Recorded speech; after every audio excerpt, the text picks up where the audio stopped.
राधे राधे, जय श्री कृष्णा। मैं सीमा सिंह बड़ों को चरण स्पर्श, छोटों को प्यार और बराबर वालों को नमस्कार करती हूँ। आज मैं आपको बैकुंठ चौदस की एक पौराणिक कहानी सुनाने जा रही हूँ। अगर आप चौदस का व्रत करते हैं तो साथ में आपको महादेव जी की पूजा करनी चाहिए और बैकुंठ चौदस की कहानी सुननी चाहिए। इससे व्रत का और पूजन का संपूर्ण फल प्राप्त होता है। आइए अब हम बैकुंठ चौदस का महात्म्य और फिर एक पौराणिक कहानी सुनते हैं। बैकुंठ चौदस का विशेष महत्व होता है। इस पावन पर्व के लिए यह माना जाता है कि भगवान शिव ने बैकुंठ चतुर्दशी को श्री हरि भगवान को सुदर्शन चक्र प्रदान किया था। बैकुंठ चौदस के दिन पवित्र तीर्थों में स्नान, व्रत, दान पुण्य करने से, भगवान विष्णु की 108 कमल पुष्पों से पूजन करने से विशेष फल की प्राप्ति होती है। बैकुंठ चौदस के दिन भगवान महादेव का विशेष रूप से पूजन करना चाहिए। बैकुंठ चतुर्दशी के दिन पवित्र नदी, सरोवर, तालाब पर 14 दीपकों का दीपदान करने का अक्षय फल प्राप्त होता है। चतुर्दशी के देवता भगवान शंकर हैं। इस दिन व्रत पूजा करने से भगवान महादेव की कृपा बरसती है। वह मनुष्य सभी ऐश्वर्यों को प्राप्त होता है। चतुर्दशी को देवताओं की पूजा करनी चाहिए। भगवान शिव, श्री कृष्ण भगवान, विष्णु भगवान, यमराज, हनुमान, काली माता, भैरव और वामन अवतार बैकुंठ चतुर्दशी के दिन पूजा करने से बैकुंठ की प्राप्ति होती है। एक बार भगवान श्री कृष्ण ने बैकुंठ चौदस के दिन मणिकर्णिका घाट पर 1001 स्वर्ण कमल पुष्पों से भगवान महादेव जी की पूजा कर रहे थे। पूजा करने के बाद जब भगवान हरि 1001 कमल पुष्प महादेव जी के ऊपर चढ़ाने लगे, तब महादेव जी ने भगवान हरि की परीक्षा लेने के लिए एक स्वर्ण कमल पुष्प गायब कर दिया। तब भगवान श्री हरि को एक स्वर्ण कमल पुष्प कम लगा तो वे सोच में पड़ गए कि अब मैं क्या करूं। तब वे मनी मन सोचने लगे कि मेरे नेत्र भी कमल के समान ही हैं, इसीलिए सब मुझे कमल नेत्रधारी और पुंडरीकाक्ष कहते हैं। तो क्यों न मैं अपनी ही आंख शिवलिंग पर चढ़ा दूं। जैसे ही भगवान हरि अपनी आंख निकालकर शिवलिंग पर चढ़ाने लगे, तब उनके अगाध स्नेह प्रेम भाव को देखकर महादेव जी श्री हरि से अत्यंत प्रसन्न हुए। तब भगवान महादेव ने अपना सुदर्शन चक्र भगवान विष्णु को प्रदान कर दिया और कहा कि जो भी आज बैकुंठ चौदस के दिन मेरे साथ तुम्हारी पूजा व्रत करेगा, वह मनुष्य बैकुंठ का अधिकारी होगा। आइए अब हम बैकुंठ चौदस की एक पौराणिक कहानी सुनते हैं। एक बार एक नगर में एक राजा अपनी 2 बेटियों के साथ रहता था। एक बार राजा ने अपनी दोनों बेटियों से पूछा कि तुम किसके भाग्य का खाती हो। तो बड़ी बेटी बोली कि पिताजी मैं तो आपके भाग्य का खाती हूँ। लेकिन छोटी बेटी सुगंधा बोली कि पिताजी मैं तो अपने भाग्य का खाती हूँ। उस दिन राजा को अपनी छोटी बेटी सुगंधा के उत्तर के ऊपर बहुत गुस्सा आया। राजा मनी मन सोचने लगा कि मैं कमाता हूँ, ये मेरा दिया खाती है और फिर भी बोलती है कि वह स्वयं के भाग्य का खाती है। दूसरे ही दिन राजा ने अपने विश्वास पात्र मंत्री को बुलवाया और कहा कि मेरी दोनों लड़कियों के लिए 2 लड़के जल्दी से जल्दी ढूंढ कर के लाओ। एक लड़का तो ऐसा ढूंढो जो नामी गिरामी राजा का पुत्र हो, मेरे जैसा हो, पैसे वाला हो, जबकि दूसरा गरीब से गरीब भीख मंगा कंगाल लड़का ढूंढ कर लाओ। जल्दी से जल्दी मेरी आज्ञा का पालन करो। तब मंत्री ने 2 लड़के तलाश किए। जैसे राजा ने कहा, मंत्री ने वैसे ही 2 लड़के ढूंढे। राजा ने अपनी बड़ी बेटी का विवाह धूमधाम से राजा के पुत्र के साथ कर दिया और उसे दहेज में खूब सारा सोना, चांदी, गहने, कपड़े, दास दासियां, रथ, हाथी, घोड़े, ऊंट सभी दिया। लेकिन छोटी बेटी की शादी साधारण तरीके से करी, दहेज में कुछ नहीं दिया। बेटी को बोरी के टाट के कपड़े सिलवा करके पहना करके भेजे। लेकिन फिर भी छोटी बेटी मुस्कुराते हुए अपने माता पिता से विदा ली। जब छोटी बेटी सुगंधा ससुराल आई तो उसने देखा कि टूटा फूटा घर आंगन था। वहाँ 5 झोपड़ियाँ बनी हुई थी और सब झोपड़ी के आगे एक एक मिट्टी का चूल्हा था। उस रात्रि को सुगंधा बासी भोजन खाकर ही सो गई। सुबह जब सुगंधा सोकर उठी तो उसने अपने जेठ से पूछा कि यहाँ ये 5 चूल्हे क्यों हैं।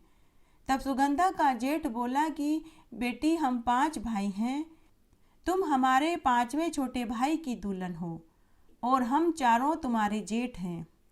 हम चारों की शादियां नहीं हुई है। ये 5 झोपड़ियां भी हम पांचों भाइयों की हैं। हम पांचों भाई अलग अलग चूल्हे पर रोटी बना कर के खाते हैं। तब सुगंधा ने अपने जेठ से पूछा कि इन 5 चूल्हों में से आपका चूल्हा कौन सा है। तब जेठ ने इशारे से बताया कि उस कोने वाला चूल्हा मेरा है। उसके बाद 5 भाई झोली लेकर चले गए। उनके जाने के बाद सुगंधा ने बड़े जेठ के चूल्हे को छोड़कर सारे चूल्हे तोड़ दिए। सभी झोपड़ियों की साफ सफाई करी, आंगन को पीली मिट्टी से लीपा। उसके बाद आंगन में सुंदर सुंदर मांडने बनाए और अपने पति और जेठ के आने का इंतजार करने लगी। शाम को सभी अपनी अपनी झोली में आटा लेकर के आए। सुगंधा ने पूछा कि आप कहाँ गए थे। तो जेठ ने कहा कि बेटी, हम भिखारी हैं, हम भीख मांगने गए थे। बेटी, हमें और कुछ काम आता जाता भी नहीं है। उस समय तो सुगंधा कुछ नहीं बोली।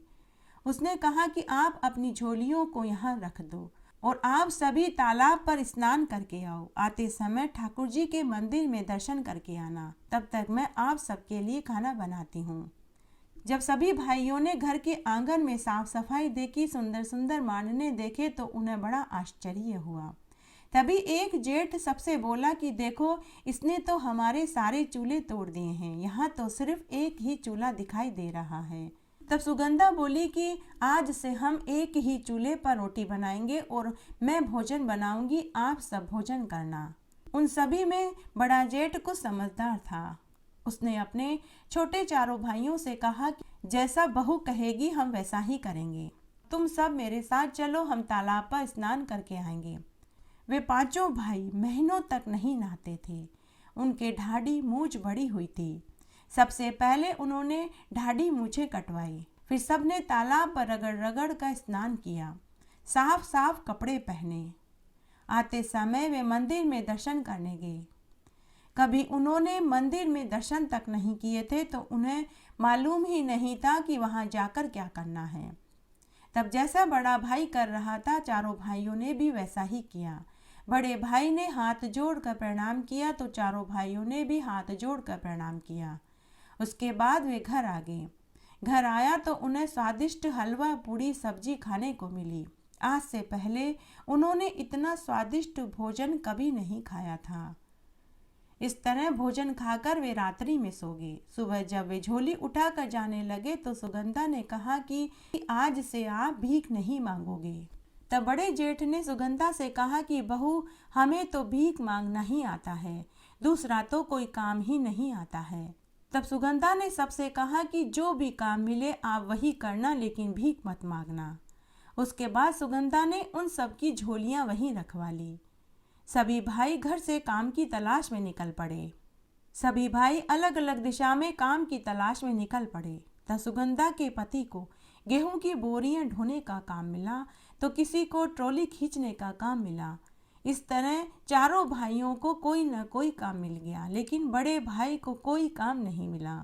शाम तक वह काम ही ढूंढता रहा। इसके बाद सभी भाई अलग अलग घर आए। उसके बाद शाम को सबसे पहले बड़ा भाई घर आया। जब वह घर आ रहा था तो उसे रास्ते में एक मरा हुआ सर्प मिला। वह उस मरे हुए सर्प को घर ले आया और बहू से बोला कि बहू, आज मुझे कोई काम नहीं मिला, मुझे रास्ते में ये मरा हुआ सर्प मिला।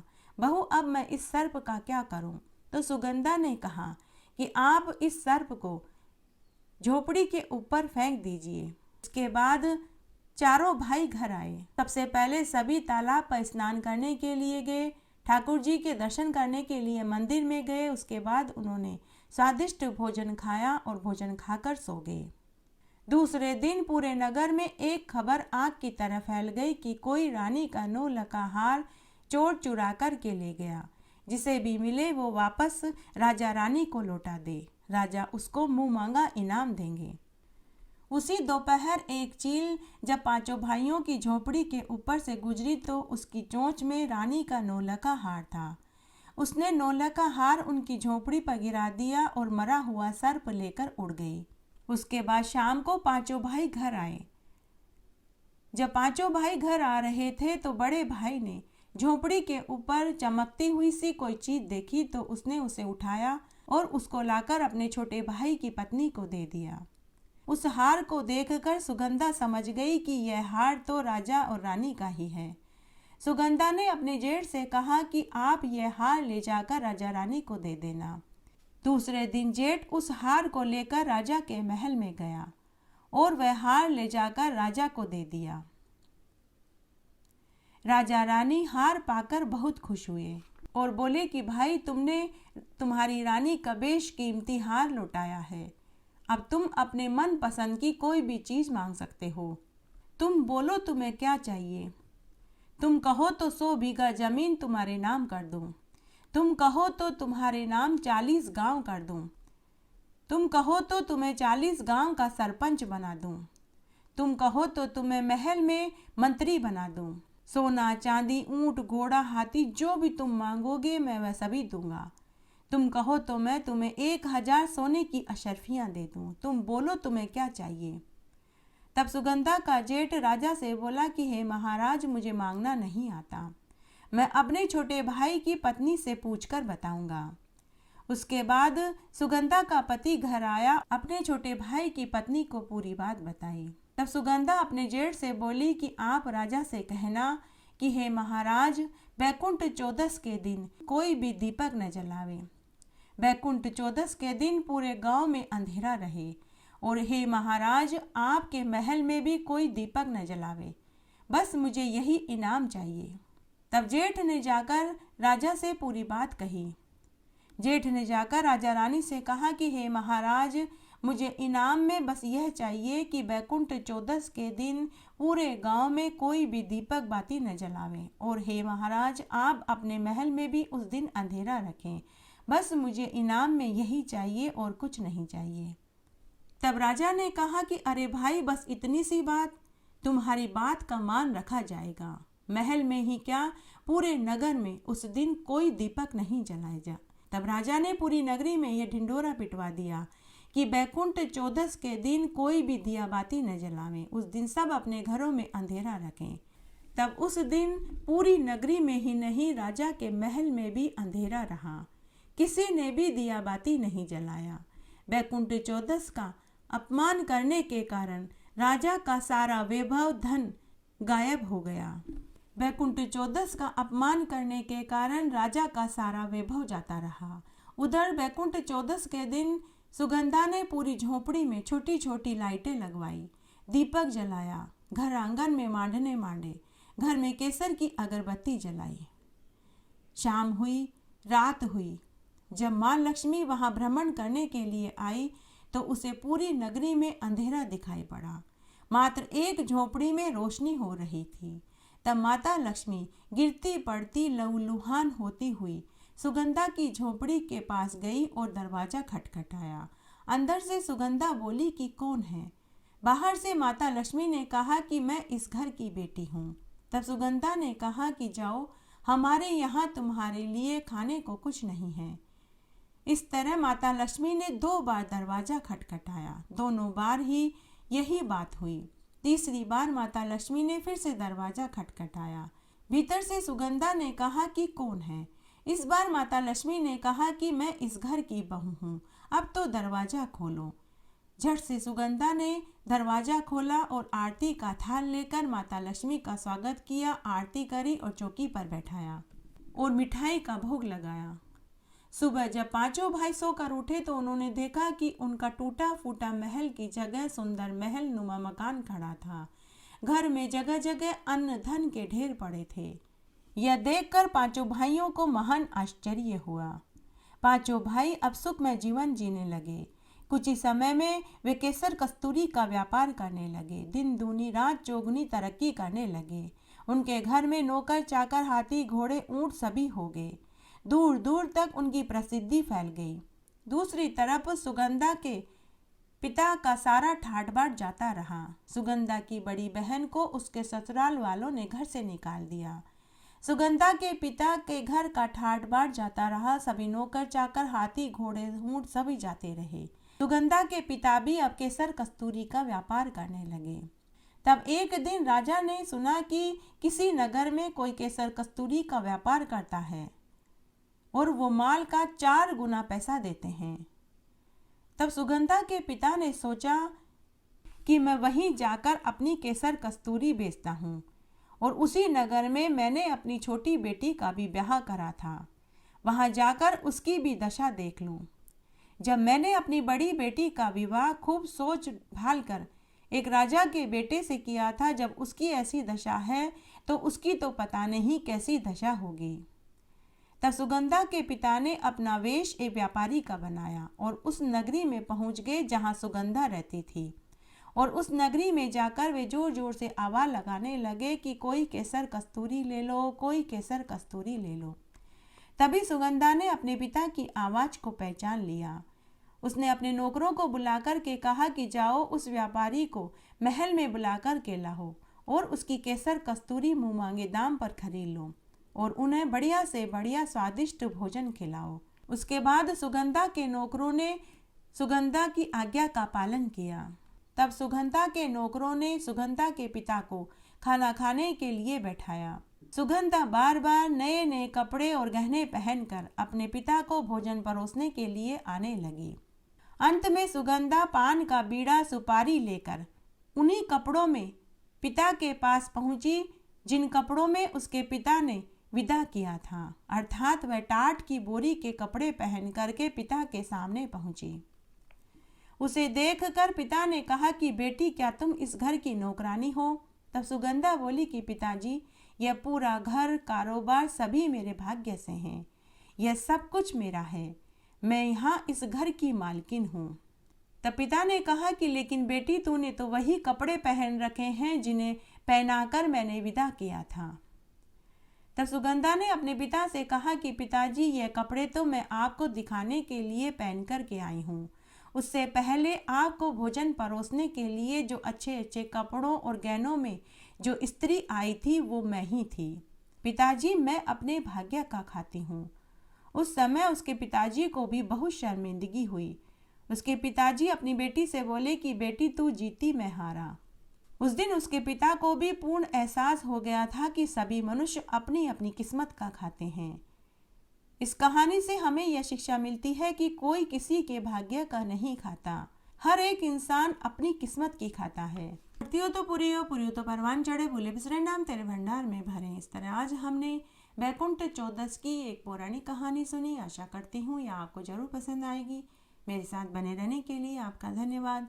आगे आने वाली कथा कहानियों के लिए भी आप इसी तरह मेरे साथ बने रहें। धन्यवाद।